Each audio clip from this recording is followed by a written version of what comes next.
The story begins with a boy named Will. Will's mom and dad are renowned superheroes, known by the names Commander and Jetstream. Will constantly strove to become as powerful as his dad. One day he was in his room, practicing by lifting dumbbells. However, he simply couldn't match his dad's strength. When his dad entered the room, Will quickly added more weight to his dumbbells so that he would appear strong in front of him. Commander began to believe that his son was just as strong as he was. Then his dad said, "Now we need to get you admitted to a special school so that your superpowers can be honed. That way, if something were to happen to your mom or me someday, you would be able to save the world." Will was being sent to a school where students are trained to become superheroes. However, the problem was that Will possessed no superpowers whatsoever, and this caused him a great deal of anxiety. One morning, Will was having breakfast with his mom and dad when suddenly his dad received an emergency call, and his mom also had to rush out. After they had left, Will's friend Layla arrived, and the two of them sat down to watch TV. It turns out that Commander and Stream have gone to stop a dangerous robot. The two of them defeat the robot with ease. Will feels proud of his parents, but he also feels a sense of sadness because he possesses no superpowers of his own. The next day, Will boards a special flying bus to head to Sky High School. Inside the bus, all the other students recognize him, thanks to his famous parents, and speak to him kindly. This was no ordinary bus. It was a robotic bus capable of flying through the air. En route, as the bus approaches a dam, it takes flight and transforms into a robot. The students are terrified by this sight. The bus then lands at a school. This school was not built on the ground, but rather in the sky. Will heads inside where the driver hands him a card saying, "Call me whenever you need a ride." The school's name was Sky High School. Sky High was a unique institution where every student possessed some form of superpower. Some could shoot laser beams, others could generate ice, and some could fly through the air. Just as every school has its bullies, there were students here too, who enjoyed tormenting others. The moment Will arrives, a group of bullying students attempts to intimidate him. Just then, Gwen, a senior student, arrives and tells the others not to bully the new students. She then begins to tell the newcomers about the school. Will is completely captivated by Gwen. He finds himself falling in love with her. Layla witnesses this and is displeased, though she chooses to remain silent. The following day, all the new students are escorted to the auditorium. There, the principal informs everyone that they will be undergoing a test that day. Following this test, all the students will be divided into two groups. One group will consist of students who possess superpowers, those destined to become superheroes in the future. The second group will comprise those children who possess no superpowers or whose powers are very weak. These students will go on to become the hero's support staff. Later, back in the classroom, the students demonstrate their respective superpowers one by one. Some fly through the air, others shoot fire from their hands, while some alter the size of objects simply by touching them. Finally, it is Will's turn. However, he has nothing to demonstrate as he possesses no superpowers whatsoever. Will decides that it would be best not to lie, but rather to simply tell the truth. He turns to the teacher and says, Will doesn't know what superpower he possesses, or perhaps he has none at all. Skeptical of his claim, the teacher decides to put him to the test by dropping a card directly onto him. Terrified, Will instinctively ducks to the ground, attempting to shield himself. Witnessing this reaction, the teacher becomes convinced that Will is telling the truth. Consequently, he is assigned to the group of students who possess no powers. The teacher instructs everyone to report back after lunch for a power assessment. As the students head off to eat, they begin to grumble among themselves, feeling that they have been treated unfairly. While eating, Will notices a boy staring intently at him. His friends warn him that this boy is the school bully and advise him to steer clear. Layla explains that the boy's parents were sent to prison because of Will's father, adding that he should definitely not mess with him. As the group prepares to leave the lunch hall, Will runs into Gwen, who greets him with a cheerful, "Hi." She had already sensed that Will had a crush on her, so she invites him to join her group. Promising to catch up with her later, Will heads off to see the teacher. When Will enters the classroom, the teacher offers him some reassurance, telling him there is no need to worry. She explains that even if he isn't aware of his powers right now, it is entirely possible that he will discover his abilities after spending just 1 week at the school. The teacher adds that it is also possible that these powers never manifest within you, for such a thing has already happened to the school bus driver. Will goes to the school doctor to get checked, hoping to confirm that his bones remain intact. She assures him that he is perfectly fine. Will asks her to instruct her nurse not to mention anything to his dad, specifically not to reveal that he possesses no powers. The doctor assures him that this will not happen. He will be the one to tell his dad himself. Classes had already begun at school, and Will was striving to do something that would make his parents proud. He brings a group of classmates home for a study session, where he introduces his peers to his dad. His dad is quite pleased to meet them. However, he soon realizes that none of these individuals possess any superpowers. Disappointed by this discovery, his dad calls Will into his room and tells him, "I have no issue with whomever you choose to befriend. However, I want you to cultivate friendships with people who possess superpowers, people like yourself." Will had, in fact, been waiting for just such an opportunity to somehow reveal the truth about himself to his father. Seizing the moment, he confesses to his father, "I do not possess any of the abilities that are referred to as superpowers." His dad asks, "Then what was all that you've been telling me up until now?" To this, Will replies, "It was all a lie, because I didn't want to let you down." Meanwhile, a group of school bullies had been relentlessly tormenting the bus driver. The poor driver, however, was powerless to stand up to them.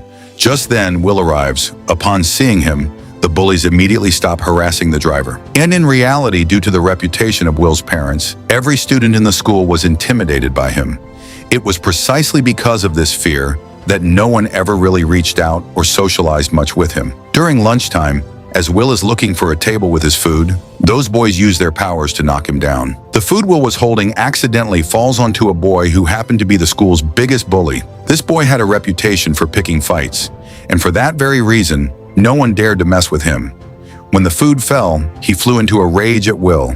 Now, furious and determined to exact his revenge, the bully attacks Will using his fire-based powers. Poor Will scrambles to hide, trying desperately to evade the assault, but the bully shows no signs of stopping. Just then, Will's friends step forward to protect him. They possessed no superpowers of their own, but they had courage in their hearts. Seeing Will's friends intervene, the bully turns his powers on them as well. Witnessing this, Will is overcome with rage.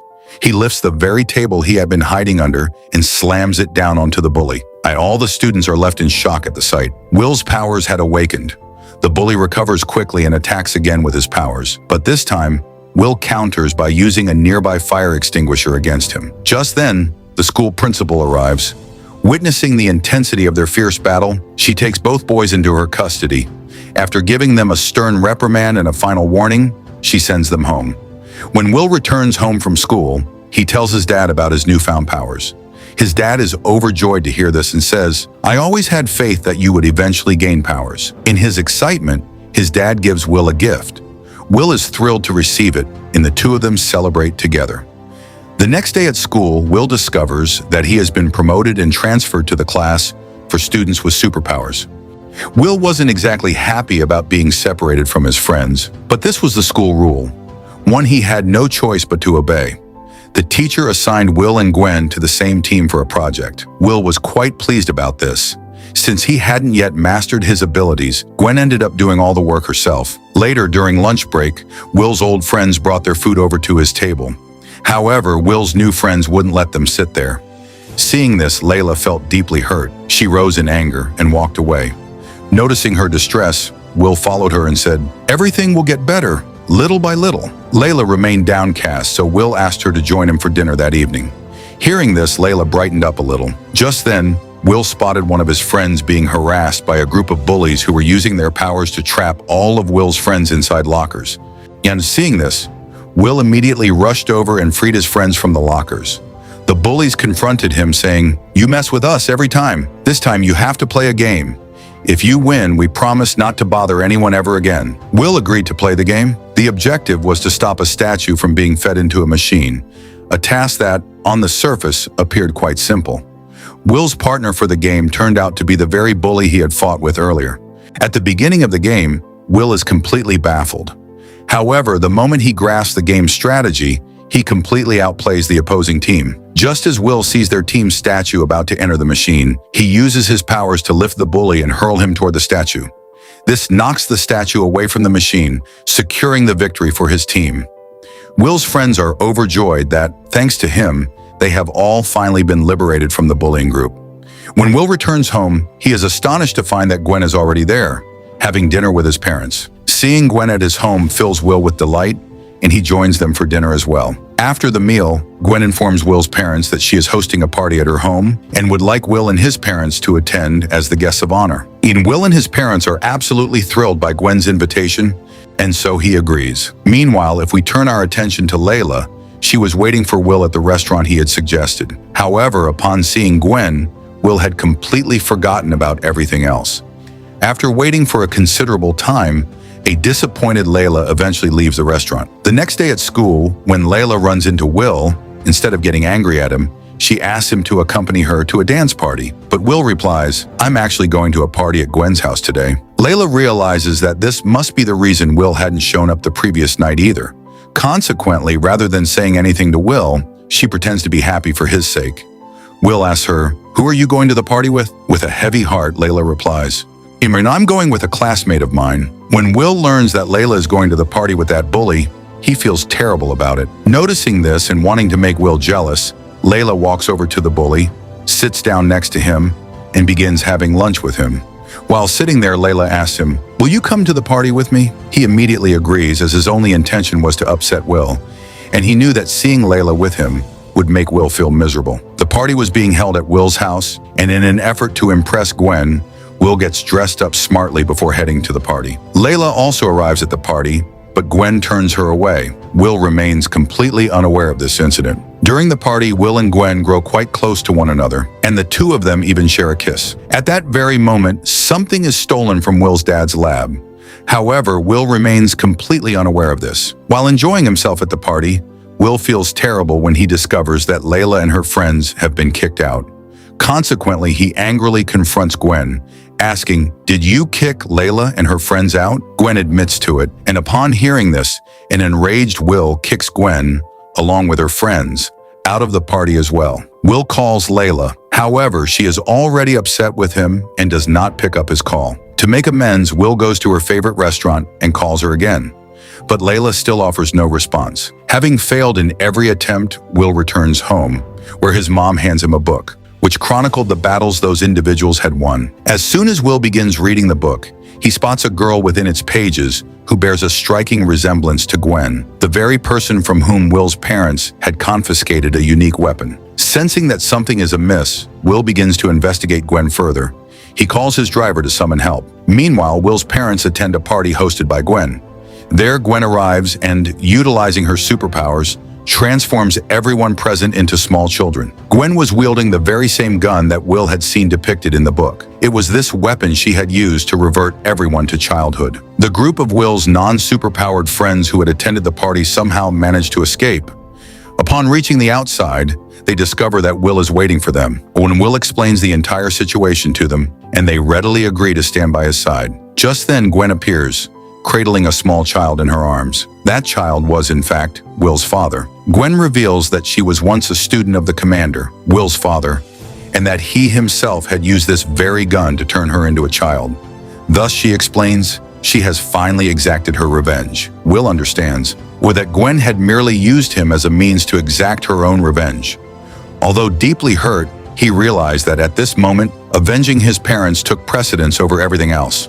Consequently, he attacked Gwen. A fierce battle ensued between the two, and they fought intensely. Gwen threw him off the building. However, just as Will was about to plummet to the ground, he realized that he too possessed powers, just like his mother. With the aid of this power, he was able to fly.